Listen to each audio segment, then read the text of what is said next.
The Norse, like many people groups, traded, raided, sailed, and explored. Leif Erikson even beat Columbus to the Americas by about 500 years. But also, just like everyone else, they didn't wear horned helmets. So, why do we think they did? Well, first, how do we know that they didn't wear horned helmets? One way is to look at the archaeological record. We've only found one complete helmet that dates to the Viking Age, discovered just north of Oslo, Norway, in 1943, and it, quite distinctively, lacks horns. There also aren't any contemporary sources that describe Viking warriors as wearing horns. Vikings, by the way, were specifically the Norsemen that set out to raid the coasts of Europe, not just any Scandinavian. Most Norsemen, just like pretty much everyone else at that time, spent the majority of their lives farming. Also consider that all of the people writing things down in the Viking Age were Christian monks, as in the people who the Vikings were raiding.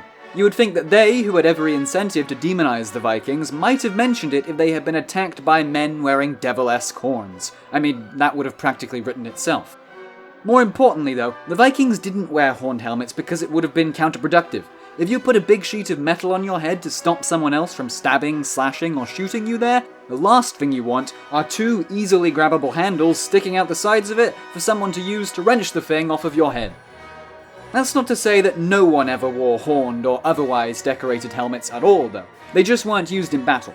For example, the Waterloo helmet, which dates to the 1st or 2nd century BC and was found in the River Thames in 1868, was likely used in religious activities or in some other form of display. We know this because it was made of copper, but it dates to the Iron Age, meaning that it would have been ineffective against contemporary weapons, and it may have been too small for the average man's head, indicating that it could have gone on some sort of religious statue. So then, who started the myth of horned Vikings charging into battle? Well, people whose job it was to present a good story or a cool image rather than history. Artists.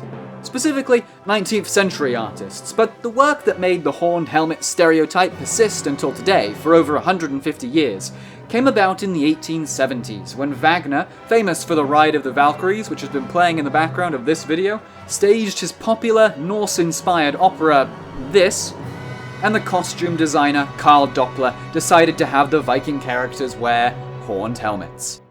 Hey look, you made it to the end of the video. If you enjoyed it, don't forget to subscribe and hit the notification bell so you don't miss our next one. If you want to know more about the Vikings, explore their relationship with England and France in the videos to the left. And as always, I've been James, and thank you for watching Look Back History.